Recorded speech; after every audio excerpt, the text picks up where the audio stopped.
Olá, pessoal, boa tarde.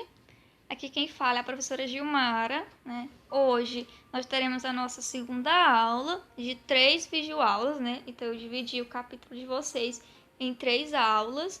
Então nós iremos para a nossa segunda aula, abordando o capítulo 10, temas contemporâneos da sociologia. E mais precisamente, o nosso tema de estudo ele vai ser a valorização e financiarização do capital, modernidade e pós-modernidade. Nós vamos poder encontrar nas páginas 211 a 216, ok? Antes de iniciar, vamos só fazer uma breve recapitulação do que nós vimos anteriormente na primeira aula. Nós destacamos algumas questões relativas à ciência e à tecnologia e suas formas de utilização. Tocamos em problemas sociais centrais para a sociedade contemporânea. Também destacamos a reprodutividade e mercantilização da arte e da cultura, com base na discussão feita sobre a indústria cultural. E também vimos as implicações do desenvolvimento científico e tecnológico na Revolução Informacional.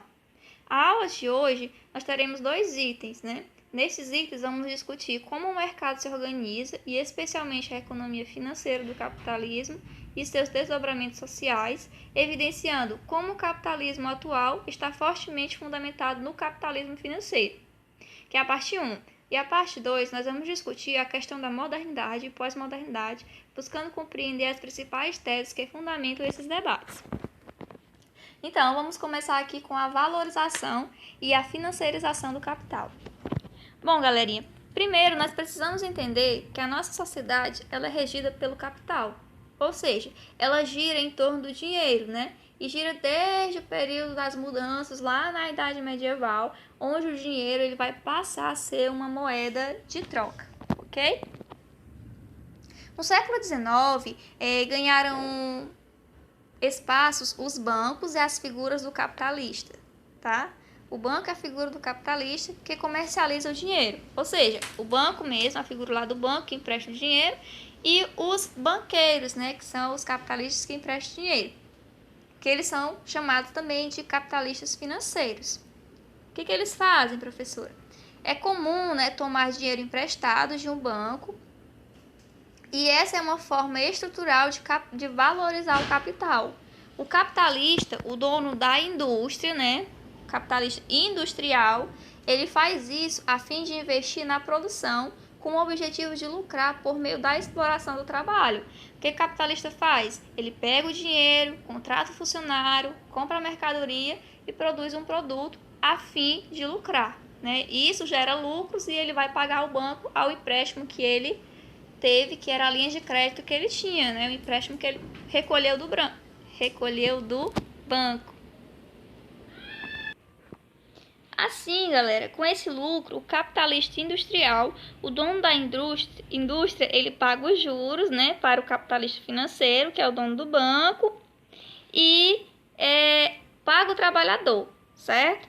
Mas tanto o lucro quanto o juro, eles vão ser fruto da mais-valia. Professor, o que vem a ser a mais-valia?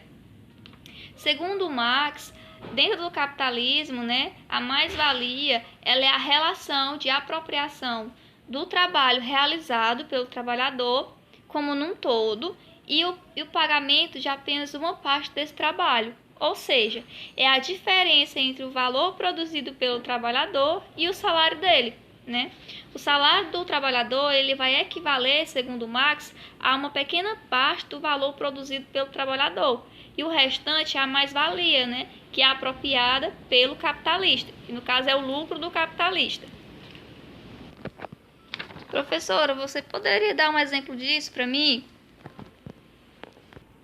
Exemplo. Em um mês, né, por exemplo, vamos pegar aqui o exemplo da montadora de carros. Em um mês, uma montadora de carros, ela produz 100 automóveis e ela contrata os funcionários dela lá, mas ela não paga o valor dos 100 automóveis de quando ela vai vender. Ela vai pagar apenas uma parte desse valor dos carros. A outra parte é lucro do capitalista, que é o que o Marx chama de mais-valia. Assim, pessoal, nós podemos dizer que a finalidade da produção de mercadorias dentro do capitalismo não é atender às necessidades do indivíduo, né? com produtos úteis, e sim valorizar o capital. Na prática, o capitalista financeiro, o dono do banco, ele potencializa o lucro do capitalista industrial, que é o dono da fábrica, quando ele dá a ele uma linha de crédito, quando ele dá a ele um empréstimo, né? O problema, galera, é que além de potencializar a acumulação capitalista, esse crédito que o banco concede às pessoas, muitas vezes ele dá origem ao capital fictício. E professora, o que vem a ser o capital fictício? Como que nós podemos definir esse capital fictício? Se de um lado, eu expliquei anteriormente, nós vamos ter lá o empréstimo que é aplicado no processo de produção para gerar mais-valia, isto é, o dinheiro emprestado produz juros, né? Que é aplicado dentro mesmo da fábrica, tá lá é o capital mesmo aplicado. No entanto, nem todo empréstimo que o banco ele concede, ele é aplicado na fábrica. Muitas vezes ele é aplicado nas ações, são aplicados nas bolsas de valores, certo? Essa forma de dinheiro emprestado que não gera mais-valia é considerada por Marx como uma forma fictícia de capital, pois ela produz um valor de modo independentemente da produção de mercadorias, apenas com base em previsões e expectativas, né? Porque você vai lá investir na bolsa de valores, meio que dando uma aposta para ver se a bolsa, a ação que você comprou, se ela tem rendimento. Exemplo disso, a empresa do João está quase indo à falência, aí eles resolveram vender 15% da empresa. Então eu vou lá, pego um capital do banco, né? O banco me empresta e eu vou e compro 15% da empresa. Então tudo de lucro que tiver na empresa, 15% vai passar a ser meu, vou ser um acionista, certo? E nós podemos ver isso também em relação aos países, né? Você vê constantemente grandes empresários investindo nas bolsas de valores fora do país. Basta nós assistirmos à TV, né? O jornal. Não há um dia em que os noticiários da TV ou os jornais eles não informem os dados das bolsas de valores, né? O dólar que sobe ou que desce, o real que varia ou que estabiliza, as ações de uma companhia que está em alto, que está em baixo, né? A economia mundial, pessoal, ela parece ter criado uma relação muito forte, né, de dependência, na qual os eventos que acontecem na China, na Índia e nos Estados Unidos, ele afeta toda a economia do mundo, justamente por esse fato de haver um investimento em um capital fictício, né, um investimento nas bolsas de valores. Mas vamos seguindo aqui. Espero que eu tenha conseguido esclarecer um pouco sobre essa questão da valorização do financeiro, né, e do capital, porque ela é um pouco complicada, apesar de no país nós não termos, né, esse ensino, né, do capital, da economia, mas a sociologia se encarrega disso. Modernidade e pós-modernidade. Como categoria de época, né, modernidade designa o período inaugurado pelo Iluminismo, lá no século XVIII, que está bem relacionado a um projeto intelectual, cujo objetivo dele é o desenvolvimento científico, bem objetivo e bem autônomo. Podemos dizer que, em termos mais gerais, o objetivo iluminista foi estabelecer formas de conhecimento científico que levasse à emancipação da humanidade. Professor, o que é emancipação? A liberdade, né? A libertação da humanidade.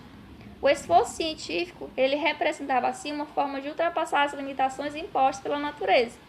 Assim, além de superar a escassez de necessidades físicas, o projeto iluminista ele pretendia ir além das formas de explicação existentes na época, que é a explicação religiosa, mística, supersticiosa, estabelecendo a ciência e a razão como princípios norteadores do conhecimento.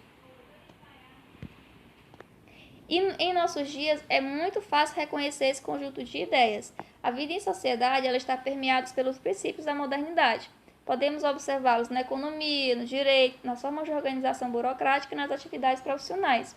Podemos dizer assim que a modernidade ela pode ser entendida como a expressão de uma época histórica, né? Que foi marcada por um discurso que privilegia as formas de conhecimento científico universal e totalizante. Porém, pessoal, nas últimas décadas, alguns pensadores passaram a defender uma mudança de perspectiva no modernismo. Assim vai surgir o conceito de pós-modernismo, que privilegia a diferença, a diversidade, a fragmentação, a interminação e, nesse sentido, que insurge contra o discurso universalizante, ou seja, que vai contra o discurso universalizante e totalizante da modernidade. O pós-modernismo ele procura reconhecer as diferenças subjetivas, dando maior visibilidade às questões de gênero, etnia, sexo, territorialidade, isto é, procura compreender a heterogeneidade social, as diferenças sociais. Ao levar em conta as identidades sociais internas de cada grupo ou movimento social, ele procura explicar o caráter fragmentário de nossos dias em oposição ao discurso da modernidade, que procura ver nossos grupos em movimentos sociais heterogêneos um fio condutor, isto é, um elemento histórico ou social que os unifique. A pós-modernidade, pessoal, ela vai chegar com o avanço das tecnologias, mais precisamente com a internet, né, que tem como característica principal criticar e rebater a modernidade. Na pós-modernidade, tudo vai ser imediato, né? O individualismo ele vai passar a substituir o coletivo e as questões como viver incessantemente vão passar a ser costumeiras. Além disso, outros problemas decorrentes do mundo pós-moderno são muito presentes atualmente, como, por exemplo, o extremo consumismo, o excesso de informações e a falta de filtro dessas informações que geram alguns problemas e a maioria das pessoas não percebe o quanto isso afeta a nossa geração e as gerações futuras que virão. Aí eu lanço uma pergunta para vocês. De fato, nós superamos a época moderna e estamos no pós-modernismo ou não? Entre os autores interessados nesse tema estão os britânicos Anthony Giddens, né, que é sociólogo, e David Harvey, que é geógrafo. Para Giddens, nós vivemos em uma época em que as consequências da modernidade se radicalizaram e nós não estamos numa época pós-moderna. Ele aponta para um mundo fora de controle. Ele quer dizer que as pretensões iluministas de domínio da natureza e da sociedade pela via do conhecimento e do progresso científico, elas não se concretizaram. E já na perspectiva de David Harvey, que concorda com ele, o pós-modernismo ele aparece como um reflexo de formas de produção e acumulação flexíveis típicas da era toyotista, né, que nós explicamos na aula passada, e de uma forma de compreensão da relação de espaço e tempo no capitalismo. Na teoria acima, que é de Bill, publicada em 92, nós vemos uma característica bem presente nas teorias pós-modernistas, né, que é a rejeição a verdades universais, uma postura marcante da nossa época que é expressa nas palavras do Calvin, ao enfatizar a busca incessante pelo novo, pelo impactante, pelo efêmero, que é efêmero, professora, passageiro, e a perda de interesse pelo duradouro e por coisas que parecem exigir uma maior reflexão. Segundo Harvey, as teses que defendem que vivemos numa época pós-modernista, elas incorrem em alguns equívocos, né? Primeiro, porque há uma crítica. O primeiro deles é a crítica a toda e qualquer argumentação universal e totalizante que impossibilita legitimizar, né, e validar cientificamente o seu próprio discurso. Nesse sentido, as teorias pós-modernas que reivindicam a celebração da fragmentação, do efêmero, da simulação, aceitando as identidades e grupos locais, elas acabam por não construir uma análise ampla da sociedade em que esses grupos estão presentes. Assim, ele entende que o discurso pós-moderno ele silencia diante de questões relativas à economia política e às estruturas de poder global. Harvey ele argumenta que o lado fragmentário, efêmero e caótico das sociedades estruturou-se ao lado do processo técnico e científico, e o que caracteriza muito mais do que uma crise moderna, que caracteriza muito mais como uma crise da modernidade do que com a constituição de uma sociedade pós-moderna. Ou seja, ambos os autores querem dizer que nós não estamos em um período pós-moderno, mas sim uma crise da modernidade. Então foi isso, galerinha. Então até a próxima aula. Espero que vocês tenham entendido. Qualquer dúvida, vocês podem entrar em contato comigo. Abraço!